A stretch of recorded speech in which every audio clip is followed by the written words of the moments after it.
Итак, у нас сегодня в гостях врач первой категории, главный гастроэнтеролог диагностического центра Лариса Чагарова. Здравствуйте. Добрый вечер. Добрый вечер. Как ваше настроение? Отличное настроение. Такой новый опыт для меня. Немного волнуюсь. Какой опыт? Ну, вот такого общения в формате интервью. Ну, вы готовы к сегодняшнему интервью? Да, я готова. Как вы думаете, какие будут вопросы? Думаю, интересные. Рассчитываете ли вы на какие-то каверзные вопросы? Точнее, готовы ли вы к каким-то каверзным вопросам? Уже немного зная Заура, я думаю, что будут вопросы разные. А готова ли я на них ответить? Думаю, что готова. Вот я как раз хотел сказать, что сегодня со мной соведущий Заур Лайпанов, руководитель направления по работе с молодежью, и он очень любит задавать каверзные вопросы и старается периодически ставить людей в неудобное положение. Да. Так что это хорошо, что вы его немного знаете. Да, уже да. Готовьтесь. Готова. Нам нужны рейтинги. Понятно. Просмотры. Конечно. Ну, давай первый свой каверзный вопрос. Не хочу сразу с каверзного начинать. Может, с простого узнаем про нее. Хорошо. Тогда вот мы вас представили, сказали, что вы главный врач-гастроэнтеролог диагностического центра. Почему вообще медицина? Как вы пришли в эту сферу? Ну, на самом деле, у меня немножко не самая традиционная история в этом вопросе. У меня То есть не было такого, что вся семья Карачаев была против. размет? Нет, вся семья была против. Была против до последнего. Я школу закончила за полгода, как экстерном это называется, но это был экстерн настоящий, то есть я первые 4 месяца первого полугодия сидела с 10 классом, потом каждый месяц с Горно в Черкесск приходили срезы контрольные, я их в кабинете, в приемном у директора писала. Откуда вы? Черкесск. Это Черкесск. Я там родилась, прожила первые 15 лет своей жизни. И это был, кстати, вот прям самый тяжелый. Мне когда говорили, вот тяжело было в меди учиться, я всегда говорила, нет, было тяжело поступать в мед, потому что этот год был адовый вообще. И у меня старший брат, старшая сестра учились в этой же школе, там все знали родители, у меня мама была в родительском комитете.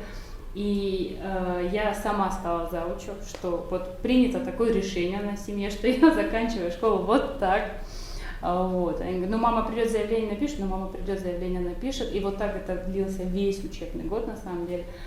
В итоге в мае где-то она написала, потому что уже это заявление в деле должно было быть. Это было очень тяжело на самом деле, потому что с утра и до вечера,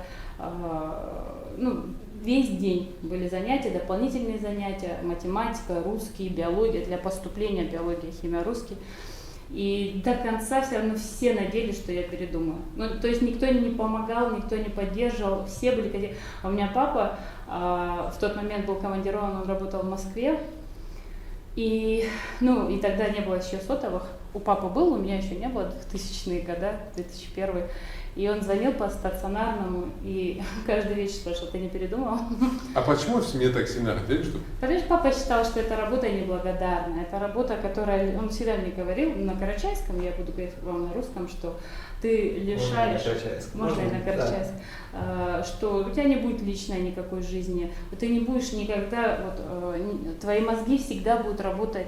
Это очень тяжелая работа. Это на самом деле видится все как что-то. Хотя папа вообще в милиции проработал всю жизнь, он понятия не имел, он не медик. И я вообще первый медик в семье. Но у него было такое, и мама тоже говорила, что зачем? У меня брат юрист, сестра экономист, выбери что-нибудь из этого. Ни за что. Я не буду ни юристом, ни экономистом. И, в общем, вот так я поступала. На самом деле в Черкесске был полиглот, центр подготовки. И у меня подруга со школы туда ходила, и там готовили, и там же сдали экзамены, но только на коммерцию в мед. Я пошла с ней вместе туда, там сколько-то выходила за месяц это обучение. Я маме говорю, мам, я нашла такую подготовку, даже в Ставрополь надо ехать. Если в Москву у меня не получится, будет у меня такая будет возможность поступить хотя бы в Ставрополь. И вообще в итоге где-то в апреле они поговорили, мама с папой, папа еще был там, и мама сказала, что все, она не передумает, надо уже подключаться, что-то помогать. Папа поехал в Первый Сеченовский в Москве, и там на пороге увидел девушек в белых халатах с сигаретами. И все это определило мое будущее. А мне позвонили, говорит, кызым, только не в Москву, давай в Ставрополь, это рядышком. Если ты не можешь не в Мед, то хотя бы вот в Ставрополь. У меня вообще, ну какой еще ставить, это же самый Черкес, ну я в Москву, ну, амбиции. И я вообще думала, что ну какую еще, ну в общем, я очень расстроилась. Несколько недель даже с папой не разговаривала, к телефону не подходила, когда он звонил. Ну, то есть я прям расстроилась.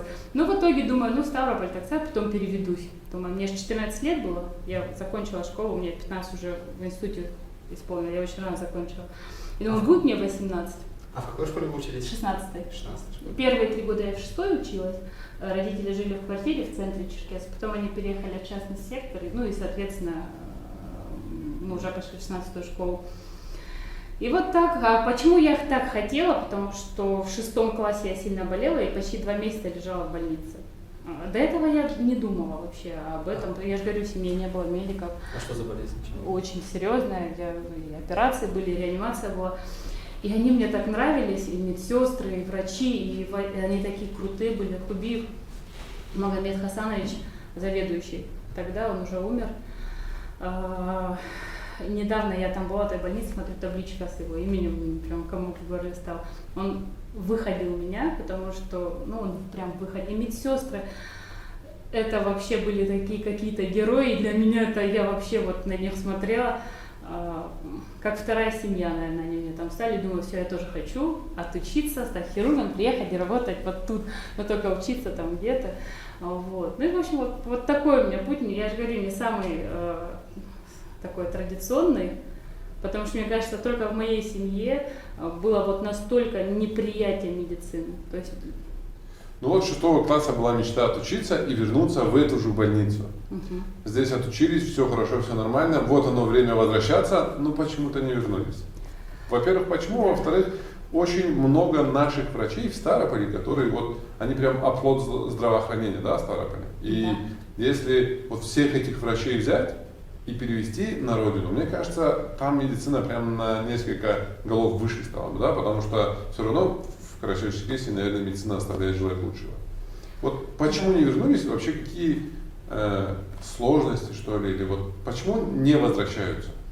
Ну, я скажу конкретно за себя, когда я закончила институт, был этап замужества, и я вообще жила первый год после замужества. То есть опасения отца об отсутствии личной жизни, они как бы не оправдались? Ну, наверное, как-то так получилось. И я проработала в Кисловодске год в отделении терапии в городской больнице, там одна городская больница. И Кисловодск по ментальности граждан, по их отношению к своему здоровью очень напоминает Черкесск. Для меня вот прям были ассоциации постоянно. Во-первых, очень много было наших карачаевцев там, и с Малокарачаевского района много лежали пациенты. Вот. Поэтому у меня такое ощущение, что я когда-то все-таки поработала, в КЧР есть. Почему не возвращаются? Ну, во-первых, я сразу говорю, что я не согласна с постановкой, что что-то не так с врачами в Карачаево-Черкесии. Ну хорошо, вот обследование в Ставрополе или в Карачаево-Черкесии? Может быть, что-то не так с медициной в Карачаево-Черкесии, а не с врачами. Я не сказала, что с врачами, я сказала медицина. Потому что я знаю десятки блестящих врачей. Меня сейчас так за слова не поймаешь. Я понимаю. Вот. И которые хотят, могут, знают и хорошо работают, хорошо. И у них не просто медицина — это работа. Ну, то есть я могу тоже сказать, что это призвание для них. Какие-то случаи клинические мы постоянно обсуждаем, созваниваемся, если что-то. На конференциях я читала лекции в Черкесске. И мы когда туда ехали, ну, для проведения конференции, это был декабрь вот, прошлого года, начало декабря, и как-то так организаторы, ну, в общем-то, там придут терапевты, но вы там особо вот как-то, ну, в общем, вот такое изначально было, такая постановка, да, дня, и мне это не понравилось жутко, и я хочу сказать, что там собрались в поликлинике такие терапевты, молодые, поработавшие, разных возрастов, абсолютно. Такие вопросы задавали. Они знают очень много исследований последних. И мы потом уже все закончилось, они подходили, еще мы общались. Это в Карачаево-Черкесии? Это в Черкесске, в поликлинике была лекция, конференция была для терапевтов, гастроэнтерологов. Вот. У меня такое послевкусие было, где-то неделю сохранялось. Я потом организаторам тоже говорю, ну вы вот видите, ну почему вы вот так воспринимаете Карачаево-Черкесию? С другой стороны, сложности, наверное, непосредственно с организацией работы. Я веду прием раз в месяц, у меня есть приемный день в Черкесске, и у меня есть возможность сравнить пациентов, ну, наверное, некорректно так сказать, но вы понимаете, да, что я имею в виду. И в Карачаево-Черкесии практически никто не пользуется страховкой, своей медицинской страховкой. То есть я говорю, ну смотрите, у вас там есть поликлиника, вы можете хотя бы сдать там кровь бесплатно, потому что биохимия, общая анализная программа, это там порядка 5-6 тысяч.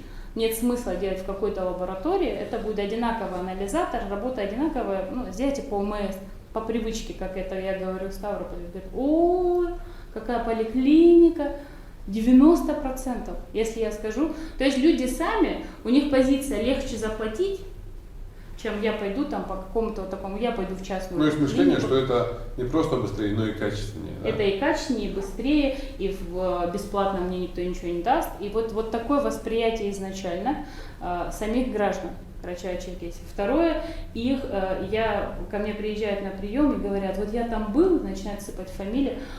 Я всегда поправляю корректно, но всегда говорю о том, что я знаю, там, если я знаю врача, то вы, наверное, просто друг друга не поняли. На самом деле, то есть изначально люди идут с неким снисхождением к врачу в Карачаево-Черкесию, что, это же, наверное, как-то врачи сами такую репутацию создали. Может быть, не сейчас, да, может быть, там 10 лет назад, 20 лет назад, но эта же репутация, она откуда-то взялась? Наверное, были эпизоды такие, наверное, были разные врачи, но в любом случае спрос рождает предложение. Вот какое отношение? Я не хочу, я сейчас получается как такой адвокат врачей, и все, народ Карачаево-Черкесии сами виноваты. Нет, конечно, финансирование. Здесь очень сложные вопросы, на самом деле, которых я, может быть, немногое знаю. Я знаю свою сторону медицинскую, я не знаю про финансирование, я не знаю, как это все у них там делается. Я знаю, что есть блестящая аппаратура, которой нет в Ставрополе, там, в больнице, да. Но есть ли специалисты, которые умеют работать? Вот этих специалистов, у нас как это делается? Вот вообще я работала во второй больнице, купили аппарат, там ты, главный врач или заведующий, там ты едешь там в Петербург, мы тебе оплачиваем обучение, ты там 2 месяца обучаешься, ты приезжаешь, и ты первый в Ставрополе это делаешь.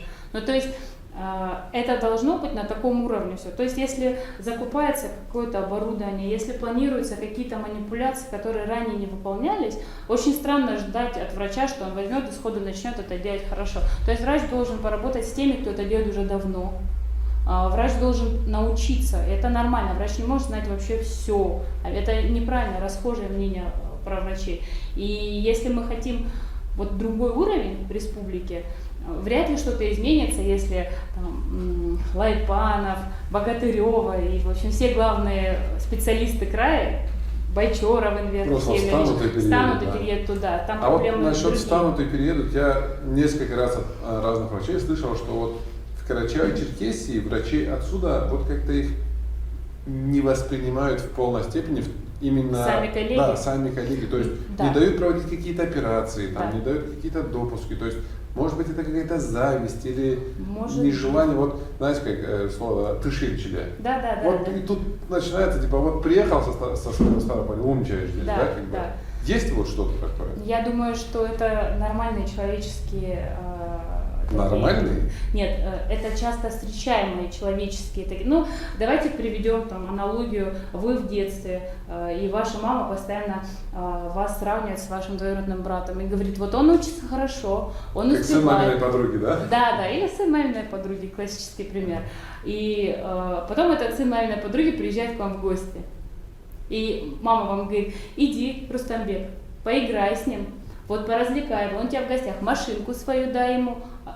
То есть для меня, кстати, это всегда очень удивительно, когда детям говорят, дай свою машинку, я всегда взрослым говорю, дай свою машину кому-нибудь тоже, да, то есть для ребенка это... Когда мы говорим про детей, это ладно, но это же взрослые осознанные люди, которые на счету тут в здоровье человека, да, здоровье нации, можно сказать. Я категорически так не думаю, что если операционный стол, она идет операция, и в ходе лечебного процесса один врач может помешать другому врачу, там, исходя из своих каких-то внутренних обид, переживаний, там, и еще и всего прочего, только лишь потому, что этот врач приехал со стороны. Это в принципе невозможно. Всегда и всюду, и всегда так было, и так есть, и так будет, что интересы больного вот и я превыше, да. чем какие-то амбициозные. Вот так же должно быть. Так я считаю, что так и есть. Я не думаю, что вот прям врачи друг другу. Я думаю, тут вопрос финансирования. Ну и последний вопрос вот в этой тематике. Да. Вот в идеале, там, не беря в расчет там, семья, дети, вот в идеале, переехали бы работать в Красноярске? Переехала. Не так давно был у меня такой разговор внутри семьи, там клинику большую открыть, и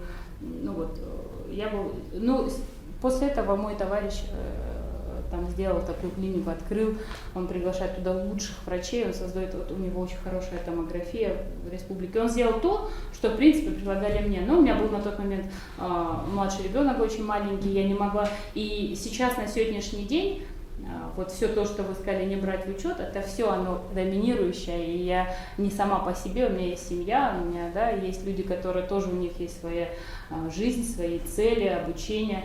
Очень бы хотела, чтобы мы туда переехали, моя старшая дочь, потому что ей все время кажется, везет, они там живут, у них там, у нее прям вот, мы туда едем, Марьяша на национальные танцы ходит, у них там вот карачаевцы, то есть у нее вот это вот сейчас что-то начинает такое. Она была бы счастлива абсолютно, если бы мы туда переехали. Но если бы всего этого не было, смогла ли бы я? Да, я смогла бы. Давайте немного отойдем от темы медицины, поговорим о вас, о вашей личной жизни. Расскажите, пожалуйста, если не ошибаюсь, у вас есть 2 дочки, есть возможность поконкретнее, там, где они учатся, в каком классе, сколько им лет и так далее? Да, у меня старшая дочь Аделина, ее зовут, тоже целая перипетия были с ее именем, потому что ей ужасно не нравится, что ее зовут Аделина, потому что она читала, что это не мусульманское имя.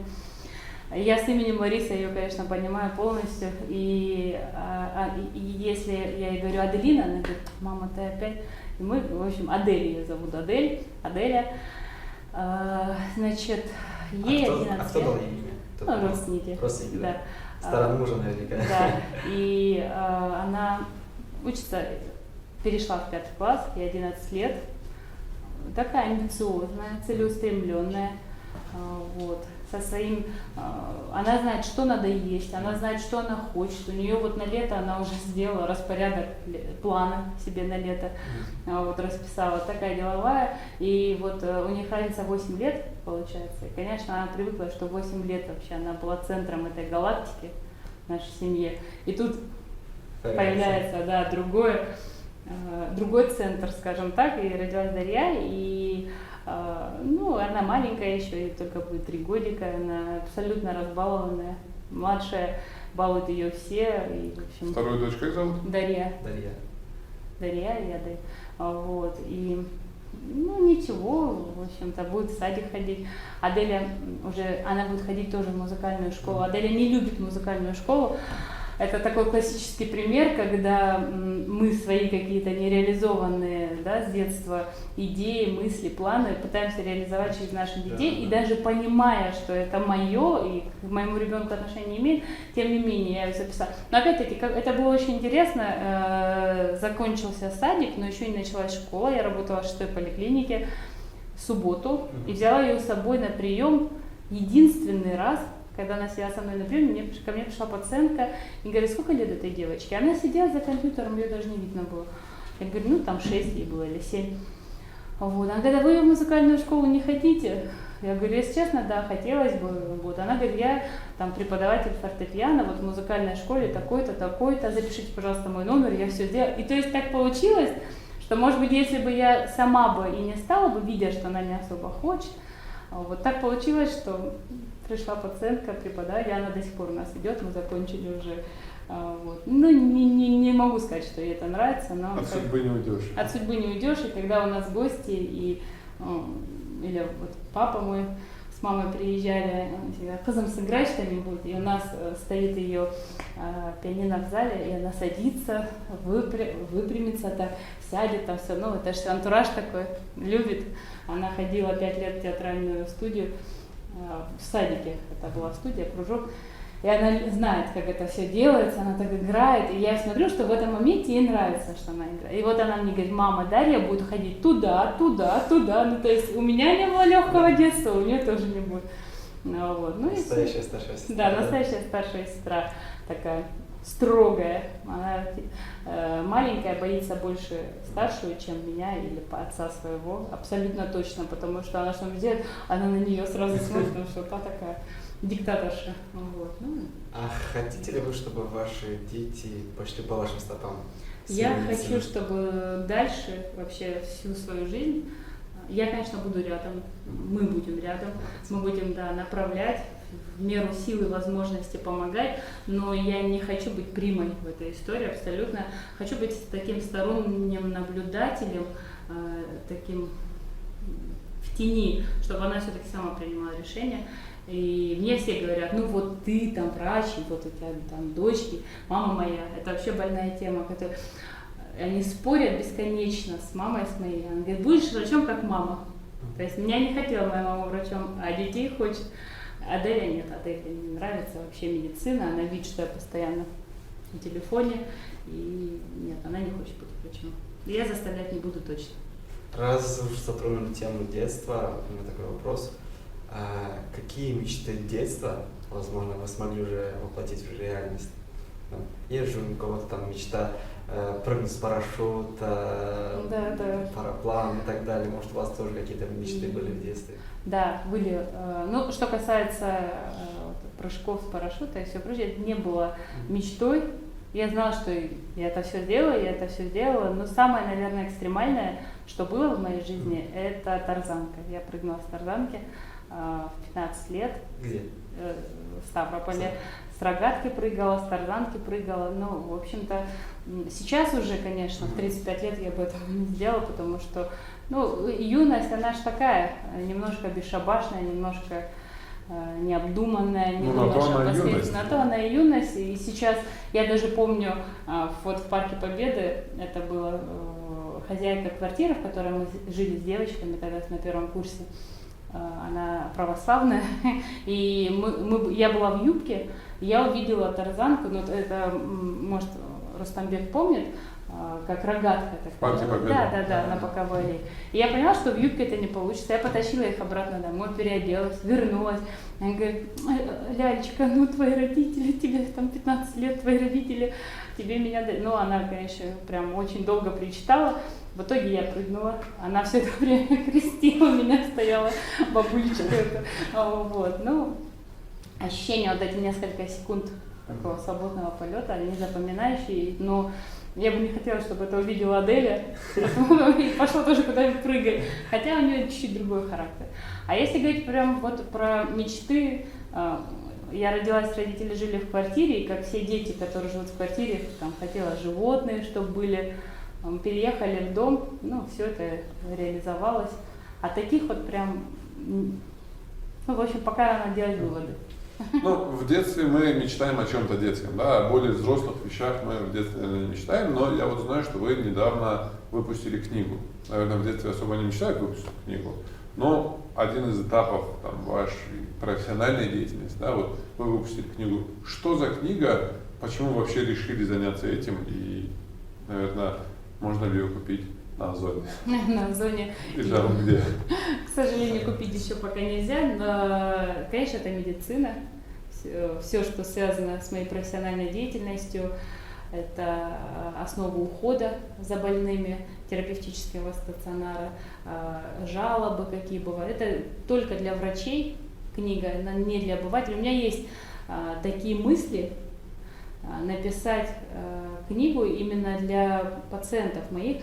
У меня есть уже в голове примерно, как это должно быть, но не располагаю достаточное количество времени сейчас именно сесть. Это потому что ту книгу, о которой вы говорите, я писала ровно год, корректировал супруг, Ну, насколько я знаю, год для книги это не так-то и много. Это был не просто там по настроению, ну как, вот это как работа была. То есть мы вот были в санатории, для меня это прям травма такая осталась. В санатории мама, дочка и я. И, в общем, процедуры, там до утра, да, как во всех санаториях, много разных процедур, обед, прогулка и тихий час. И дочка, и мама, значит, ложились отдыхать. Я со своим ноутбуком, ну, где бы мне примоститься в этом месте, и сидела с этим ноутбуком, и вот это вот, ну, я надеюсь, что получилось интересно, наверное, она отредактированная, опубликованная книга, но она только врачам. А вот то, что сейчас, та книга мне тяжело далась. Во-первых, это первый опыт. Во-вторых, там очень много глав, там вся терапия. То есть это сердечно-сосудистая система, это дыхательная система, это пищеварительная система, это мочевыделительная система, все внутренние болезни. И охват был очень большой, объемы должны были быть там оговорены небольшие, и тяжело. Сейчас у меня будет более узкое направление, которое я уже глубоко изучаю там, на протяжении последних лет. Я знаю, что интересно моим пациентам, я знаю, что интересно моим подписчикам, и я готова уже, благодаря Инстаграму, опыт написания постов тем языком, который понятен обычному человеку вне медицины. Вот именно такого плана я хочу. Ну, не знаю. Но это все вот медицина. Да. А давайте вот пофантазируем. Вот если бы вы написали художественную книгу, во-первых, в каком жанре бы она была, а во-вторых, вот импровизация, да, о чем бы она была? Хоть пару каких-то сценарных моментов. Я читаю очень давно, читаю запойно и с детства. Вообще все начиналось у меня, у родителей, как и все дети, я читала то, что есть дома у родителей. Это был Вальтер Скотт, Ги де Мопассан, то, что было вот у всех такая тяжелая серия. такая. Да, достаточно тяжело. Потом после них я начала читать Дюму, думаю, ой, это интересно. Оказывается, и так можно, да? Да, оказывается. То есть мой жанр это 100% приключенческий, 100%. И фэнтези. Ну это вообще, ну то есть и брат у меня старший тоже, мы знаем, да, и читаем, и уже, ну, я даже маленькая была, про пришельцев, там, я читаю абсолютно разное. Абдуллаев, у меня есть Чингиз Акифович Абдуллаев, у меня есть вся его серия вообще, вот все его книги, более 150 книг. И вы все их прочитали? Конечно, я их еще прочитала, будучи школьницей. Сколько книг вы прочитали вот художественных, навскидку? Не по работе, не во время учебы, а именно художественных? Ну, я не знаю, я много очень прочитала. Примерно цифра. 5-10 тысяч, я не знаю. Я читаю, сколько я себя помню. 5000 книг? Ну, может, больше. Мне кажется, в книжном магазине столько книг нет. Нет, есть. Я перестала их покупать. Наверное, ну, года 3, как 4 перестала покупать, потому что мне их некуда складывать. И они уже начали вообще отсюда лезть. И балкон у меня весь в моих книгах, антресоли в моих книгах. Вот, А вот вы успешно развиваете свою карьеру. Пишите книгу, одну написали, еще одну пишете. Хотелось. Да. Занимаетесь воспитанием 2 детей. Плюс, я думаю, на вас какие-то бытовые домашние, да, там, постирать, погладить, убрать, приготовить и так далее, да. Плюс вот находите время там для нас и так далее, и так далее. То есть постоянно, как вы говорите, там на звонках, да. Как вы находите время на это все? И вообще, остается ли у вас свободное время? Я планирую все. Я такой некий человек-план, ежедневник. В нем расписано все, что я должна сделать, и он расписан примерно, вот, может, сейчас до 18-20 июня. По-моему, на 20 июня я последнюю запись делала. То есть, когда... Там, то есть у вас бумажный ежедневник, вы берете, прям все записываете, все как по классике? 100% уже, наверное, лет 20, наверное. У меня каждый год я покупаю себе в начале, ну, в конце года. Это для меня целый ритуал. Я очень придирчивая, да, я очень придирчивая. На 23-й год ежедневник не покупайте. В декабре 22-го, напомню, мне подарить ежедневник. Спасибо. Я очень придирчиво выбираю. Я тебе не напомню, я сам подарю. Спасибо. Придирчиво очень выбираю бумагу. Вот. Хорошо, сам даришь. Вот. Я все планирую. Со мной я очень занудная в этом смысле, потому что... То есть ежедневник спасает? Я пишу туда все, что мне нужно сделать, и вечером, ну вот сделала, я целый день же не хожу с ним, Я заглядываю в него на работе, там, кому мне нужно позвонить, кому надо ответить, куда мне кого надо отвезти, когда мне надо младшего ребенка в поликлинику отвезти, какие документы мне нужно, что там мне с мамой, когда в плане у меня маме надо пересдать ту или иную кровь. Ну, то есть я человек-план. И на мой взгляд, только таким образом можно вообще охватить вообще все колесо баланса. Иначе не получится. В любом случае где-то будет что-то проседать. У меня такое перфекционизмное такое мышление, наверное. И это тоже из детства. Это тоже из детства, наверное, это не очень правильно. А перфекционизм, он во всех сферах? Да, наверное, да, потому что... То есть дома стаканчики, как бы, да, вот стаканчик, да. стаканчик. И если честно, это не очень удобно. Ну, а с другой стороны, я смотрю на своего старшего ребенка, открываю ее шкаф, и там все вот сложно так, как я. У меня и в гардеробной также, и в шкафу. Я знаю, я перебираю свои лекарства. Можно пожать вам руку? Вот. И если... Ну, это не потому, что я по-другому не могу. У меня есть такое или все, или ничего. И это самое моя, ну вот, если вы спросите, самое там, отвратительное качество у меня. Это вот это. Какое у вас самое отвратительное вот качество? Вот это мое самое отвратительное качество. Вот касательно перфекционизма, я вообще считал, что это даже некая болезнь, да, это что отклонение от нормы. Я сам, ну, в какой-то степени перфекционист, и я считаю, что это не мы, как бы неправильные, да, совпадения, это все остальные. Неправильные, да. да. Вот всем бы быть перфекционистами, все было бы идеально. 100%, да, но даже вот у меня вот я встала, да, допустим, и что-то мне, или мы собираемся в какую-то поездку, вот даже так я скажу, ну там уезжаем, в прошлом году, вот мы уезжаем на месяц с мамой в Анталию, всей семьей, я пишу список, что мне надо не забыть взять с собой, что мне нужно. И когда мы уезжаем, у меня в квартире должна быть абсолютная чистота. Да, то есть иначе вот весь это даже месяц я буду думать, это мне вот это нельзя, и сама себя грызть. И я настолько сама себя доведу, и чтобы избежать вот этого вот самопоедания, я довожу этим, наверное, всех вокруг, но прежде чем выехать из дома, я еще так все обхожу, смотрю, еще раз вот это все выключу, и только так выезжаю. И точно так же там возвращаюсь. Я никогда не складываю чемоданы, там все подряд дома разберу. У меня вот тут то. Ну, то есть это, и если не так, это не потому, что я так хочу, если все не идет по этому сценарию, мне тогда ничего не надо. Вот это у вас и мама так делала? Или вот это у меня бабушка Узденова, по Узденовской, ну, папина мама, она даже рассказывала, что это ее... У меня тоже папина мама Узденова. Вот, видите, да. А вторая бабушка у меня Лайпанова, я уже забыл, говорила. Узденовская моя бабушка, любимая вообще, абсолютно, в детстве я много с ней в больнице лежала и все. Она рассказывала, в Азии они жили в домике с дедом с моим, и у них был земляной пол. И она даже вот этот земляной пол мыла, и она говорит, когда я все сделаю, сяду, света нет, лампу, говорит, погасили, я, говорит, серных нджандров. Ну, то есть она спичкой озаряла пространство, еще раз смотрела, и только так ложилась спать.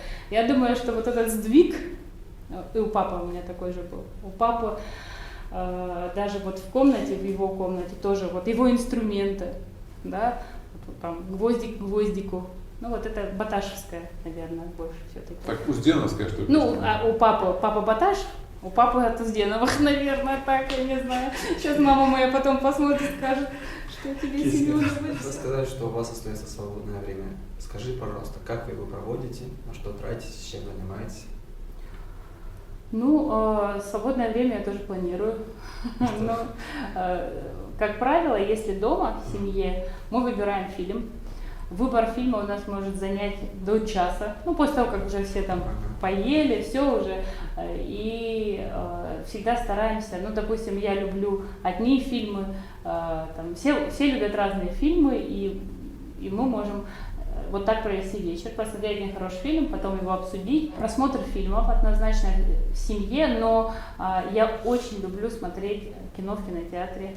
Сейчас это просто боль, потому что, ну, вы сами знаете ситуацию с кинотеатрами. А так атмосфера абсолютного погружения. Дома тоже мы зашториваем все, звук погромче делаем на радость соседям. А какой жанр предпочитаете? Я люблю все, что связано, фильмы «Катастрофа». Это, да, я люблю очень фэнтези разного рода. Не люблю триллеры. Раньше любила, помоложе, когда была, смотрела все эти ужасы, звонки и все прочее. Смотрела это в кинотеатре. Потом мне сказали, потом что... на работе насмотрелись этого, И потом мне сказали, что в таких местах разные нехорошие сущности, когда смотрят такие фильмы. И я подумала, что действительно можно зацепить какого-нибудь там пассажира в кинотеатре нехорошего, да, лапсапас. И, в общем, я перестала смотреть эти фильмы. Я не очень, я люблю комедии, но только хорошие комедии, не такие. Кино однозначно, да. Если я одна предоставлена себе, это 100% книги. Но книги это в основном ночью. Я читаю только практически всегда по ночам. Вот. Потом у меня есть подруги, у нас есть компания по интересам, да, с которыми мы встречаемся. Стараемся сейчас хотя бы раз в 2 месяца. У нас сначала подружились наши дети в садике, потом подружились мы, потом мужья. И у нас теперь прям такая... прям Turkish банда называется, потому что мы вместе там летали в Стамбул, и там сделали группу, фотки скидывать, и с тех пор так себя называем. Ну вот с ними встречаемся, у меня много очень подруг, очень давних, там со школы, с института, вот с ними общение, я люблю с ними общаться, такие очень интересные, родня, тоже общение с ними. Я стараюсь часто очень встречаться, ездить там, в село по возможности. Ну, вот так я провожу свободное время. Не могу сказать, что у меня сейчас на сегодняшний день есть там какой-то... Я уже несколько лет не хожу в тренажерный зал, потому что действительно то Дарья родилась, то коронавирус, то еще что-то, то мы уезжали. Весь прошлый год мы вообще провели в каких-то поездках постоянно. Ну, вот такого, вот прям, чтобы я назвала там крючком бежу, нет, такого хобби у меня нет. А раз уже затронули тему путешествия, наверное, в многих странах, даже городах уже побывали. Топ-3 любимых ваших стран, городов, мест, да? Ну, по поводу других стран, у меня супруг был невыездным до последнего года, и я без него летала, вот в Стамбул летала, и это всегда немножечко... Не то, потому что, ну, чувствуешь себя немного не декабристкой, потому что вроде как, ну, и ты знаешь, что человеку нельзя, человек хочет, он, ну, не может, и мне кажется, это неправильно. Можно было во Вьетнам, но у нас сорвалось, была так, ну, вот, и, в общем, сорвалось. Мне очень нравится в России, могу сказать, да, это Петербург однозначно, и я там была очень много раз, и у меня есть там топ моих мест. Озвучьте, мне интересно. В Петербурге на Фонтанке есть спуск один такой, прям к реке, к каналу. Вот это одно мое место. Второе место с той стороны Невы. Там песчаный пляж еще, я не знаю, как вот там. Я стою там и там всегда бываю. Ну, Дворцовая площадь, понятное дело. Мы первый раз жили там на берегу Мойки. Вот, и поэтому первая моя поездка в Петербург у меня ассоциируется с Мойкой.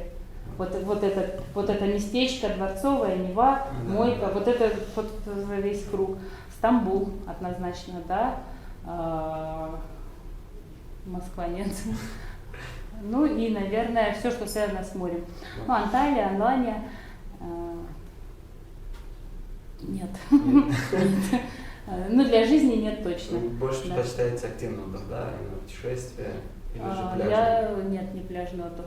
Но опять-таки, мне и так нравится. Я не могу сказать, что только так.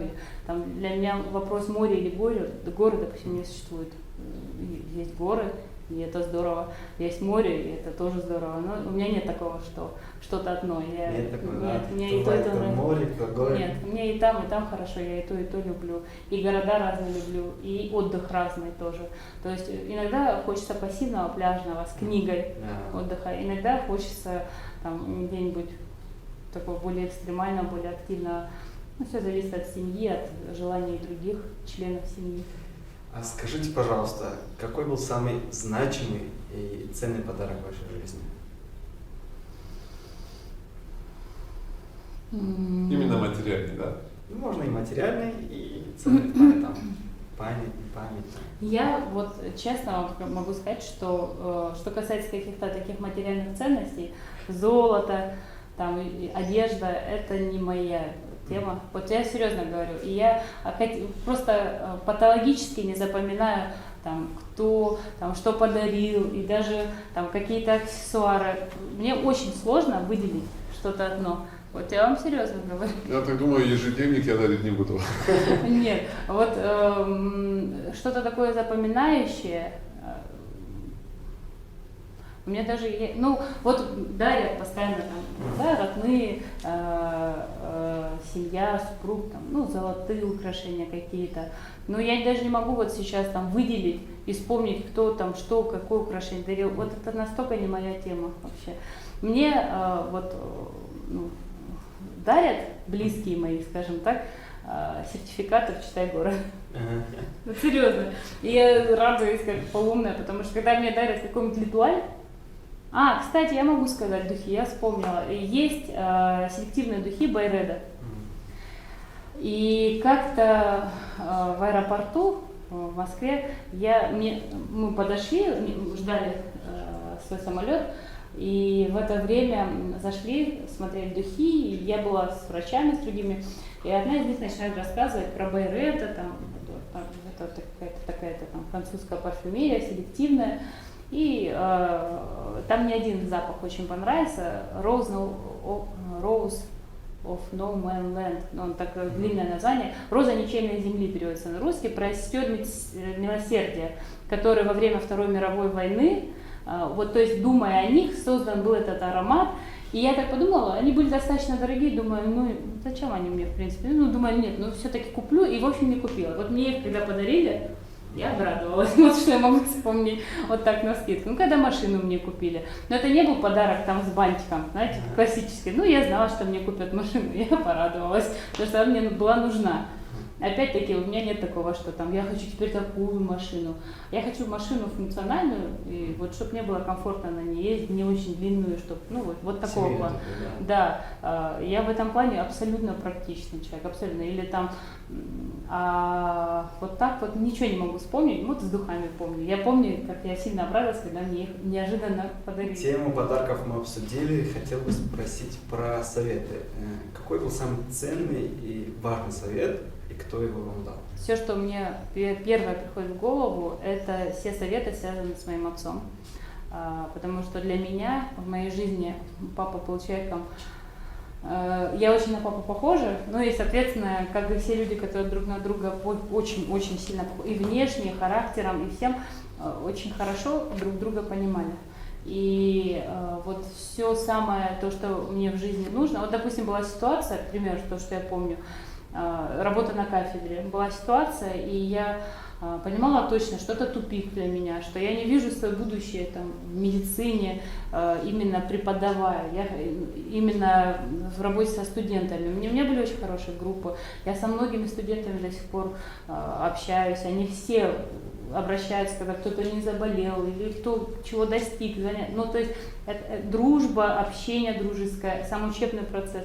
Все получалось, все было хорошо, но что дальше, вот вопрос, как-то не оставил мне, не дал мне покоя, и была ситуация, как-то, я помню, это было вот здесь, на Пушкина, я прям на Вариках остановилась, была какая-то неприятная ситуация, позвонила папе, вот, и говорю, вот так-то, пап, я говорю, не знаю, что делать. Он мне говорит, Кызым, ты меня послушай, никогда ни в одном месте ты не должна работать там, где тебе некомфортно. Ну, на Карачайском это сказала, это işlemi. Яратмайся, ну, то есть, если тебе что-то не нравится, если есть какой-то дискомфорт, терпеть ничего не нужно, нужно что-то менять, у тебя все впереди, у тебя все получится, увольняйся. То есть, потому что я знала, что я позвоню маме, мама скажет, ну как это так, ты на кафедре преподаешь, там, это же, ну, как-то престижно, что ли, да, что ты на кафедре работаешь, там, студенты, медакадемия и все прочее. А у папы не было понятия престижно, что люди там про это скажут. Он всегда руководствовался, чтобы это было порядочно, да, и всегда говорил о том, что не терпи, не работай там, где тебе некомфортно. Это для меня было очень важно, и я, наверное, знаю, что мне, так сказать, позвонила именно ему, и вся такая поддержка, и всегда исходили от моего отца, и, в общем-то, любую. И когда что-то вот такое, даже вот если бы папа был бы жив, и вот такое мероприятие было, я, конечно, ему позвонила. Там любую лекцию, я там где-то читаю, выступаю на конференции. Я всегда сливала все фотографии, у него класс, они дружат очень тесно. Вообще я заметила, что кто учится в селе, в аульских школах, они очень дружные, они мега дружные просто. У них там группа в WhatsApp, они там друг другу все отправляют. Да, они встречаются постоянно. Мама училась в параллельном классе, а папа со своими, и он ее постоянно приглашал, ну, поехали с нами. Ну, я не поеду с твоим классом, мама не хотела с ним, не ездила. Ну, и когда-то ездила, когда-то нет. Вот, и он очень гордился, он постоянно там что-то какие-то пересылал туда вещи, рассказывал. Вот. И все советы, все какие-то такие важные для меня моменты, это был папа. И второй человек, это Жанна Васильевна. Я у нее прожила 3, 4, 5, 6 курс. Это она мне как бабушка. Она тоже врач, стоматолог, ну, пожилая уже женщина. Ее внучка моя самая, одна из самых близких подруг. Вот она в Петербурге сейчас как раз. Вот. И такие какие-то мудрые советы, жизненные советы касательно профессии, там, выстраивания отношений в семье там, и прочего, она мне давала много очень. И даже сейчас я знаю, что когда очень тяжко, но бывает разное, да, зализывать раны, я иду к ней и всегда как-то, ну, ей 81 год уже, ну, в общем, мама из той категории, которая всегда за меня. То есть у нее нет ситуации, когда там Ляля не права, Ляля права всегда. Ну, вот это, бывают же такие мамы, которые... Она не может быть объективной во многих вопросах, она всегда субъективна в интересах своих детей. Поэтому... Все мамы, по-моему, такие. Да, поэтому мама как-то, мне кажется, это просто как, бывает же там внутренний голос, который тебя всегда поддерживает. Ну как-то же не очень, я знаю просто, что она скажет. Папа был очень справедливый в этих вопросах, он мог бы пожурить, мог и поддержать, но то есть он был очень объективен в оценке. И вот все такие советы, наставления, важные советы, они исходили от папы. Вот вы сказали, что вы преподаватель, и, насколько я знаю, 5 лет, да, по-моему, вы преподавали. Да. Почему ушли? Это как-то связано с историей, когда вы позвонили отцу, или вот да, это в чем была причина? История, была причина, была какая-то неприятная ситуация на кафедре, и не связанная со студентами. Это вообще есть такая книжка у Соломатиной, «Кафедра» называется. Я когда ее начала читать, у меня было ощущение, будто она списана с кафедры с моей, но на самом деле есть разные такие внутрикафедральные истории. Мы же не просто кафедра, как в институтах обычных, у нас же клиническая кафедра, где ассистенты ведут палаты. Палаты это, ну, и больные, это Министерство здравоохранения, мы были Министерство образования, это стык. Вот все клинические кафедры, есть определенные сложности свои. У меня, я просто вот 5 лет, вначале мне это очень нравилось. Ну, как я молодая, я такая вот вся, я преподаватель, студента, я им что-то рассказываю, я их чему-то учу, ну, как-то вот мне нравится. Самолюбие, да? Да, ну, наверное, все мы грешные. Но потом в какой-то момент, вот 2-й год то же самое, 3-й год то же самое. И вот на 4-й я уже поняла, что я не получаю вообще ни радости, ни удовлетворения. Уже подпитки какой-то нет. Вообще нет. И думаю, и как получилось, вот был период в моей жизни, почему я еще так решила, что с утра я завозила дочку, ну, супруг в милиции, то есть это, ну, с утра до ночи. И он тогда работал в Рощевском районе и каждый день уезжал рано утром, но очень поздно вечером приезжал. И я завозила дочку рано утром в садик, ехала во 2-ю больницу с юга, это далеко достаточно. Там были 2 пары до 2 часов, с 2 до 5 я ехала обратно на юг. У меня был прием в поликлинике в 6-й, 3 часа, 3 часов, я совместителем 3, потому что я чувствовала потребность, я думаю, блин, я так хотела, я шла к этому. И вообще... Если не в Черкесске в больницу, то хотя бы в поликлинику. Да, я хочу быть практикующим врачом, да, то есть я не учитель, я врач, и я не чувствовала себя врачом, когда работала преподавателем. И поэтому кто-то сказал, что в 6-й поликлинике нужен гастроэнтеролог. И вот так я взяла там часы, эти 3 часа по будням. Потом я после 5 ехала, забирала дочку, и каждый день с 6 до 8 у нее были кружки танцы, гимнастика. И я так загналась за этот год, да, то есть условно в 6 ты проспаешься, ну, проспайся в 5, в 6:30 ты выезжаешь, и вечером там около 9 ты дома. И дома нужно там сделать то, и там поддерживать определенный уклад бытовой жизни, да, в доме. Перфекционизм. Да, вы представляете, да, то есть, и я просто поняла, что я загоняюсь, и это никому не нужно вообще, и вся моя родня, там, семья моя, все начали говорить, слушай, ну остановись вообще, ты что, ты упадешь просто, ну не загоняйся, так нельзя, и то нельзя. И надо было от чего-то отказываться. И потом была какая-то ситуация на кафедре, связанная с работой непосредственно, с диссертацией с моей, тогда то, что начинала делаться. Были исследования, было очень тяжело, были клинические исследования зарубежные.